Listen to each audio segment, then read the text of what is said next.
So that's really just it then, Gary?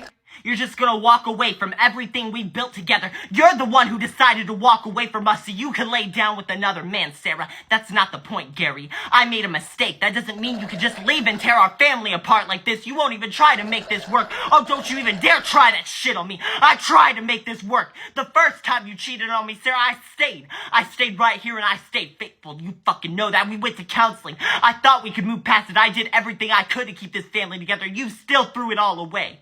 You expect me to stay with someone who has sex with my own brother while I'm at work? I'm not saying I expect you to stay. I'm saying you would stay if you really loved me, Gary. If you really loved me, you wouldn't have put me through what you put me through. If you really loved the kids, you wouldn't be putting them through what you're putting them through right now. You're the one who's putting them through this. I know I'm a good father to those girls and nothing's ever gonna change that. But that doesn't mean I have to spend the rest of my life with someone like you. Our children are not pawns in your little game of chess, Sarah. And I'm sick of you using them to manipulate me. Well, you know what? Fine then, asshole. You wanna leave? Leave! Get out of here! I'm the one who paid for this house. Everything in it. I'll come and go as I goddamn please. Anna Lynn isn't even your child. I cheated on you the same time I got pregnant. You listen here, you conniving fucking monster.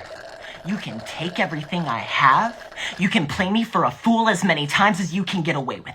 But don't you ever in your fucking life look at me and tell me that's not my fucking daughter. I've raised that little girl since she was the size of my palm. I'm her father and I always will be her father no matter what. You know that little girl looks nothing like you. I've known that since the moment she came out, but I've loved her all the same because she still deserves a father. And Lord knows the men you decide to sleep with don't even know what that word means. Get out!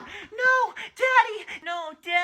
Daddy, please don't leave, not again. Listen, sweetheart, Daddy isn't gonna be here as much for a little while, but I promise he loves you just as much as he always has. I wanna live with you, Daddy. I don't wanna live with Mommy anymore. I'm so sorry, sweetie, but it's what the courts decided. Yeah, only because she had sex with the judge like the classless fucking hoe she is. Excuse me? What did you just say, Melody? I called you a classless hoe because that's exactly what you are, you dirty rundown bitch. I'm your mother, Melody. You need to learn some fucking respect. Respect is something that's earned, shit stain. You treat others how you want to fucking be treated. And you walk around here treating everybody else like shit. You have to live with me whether or not you like it. So you better learn some fucking respect. Not when I walk in that courtroom myself and tell the state exactly the type of fucking person you are, Sarah. Your lives will only take you so far before they run out of mileage. And yours are almost as ran through as your community snatch. And then you have the audacity to look this man in the eye and say he's not Anna Lynn's father because he's not.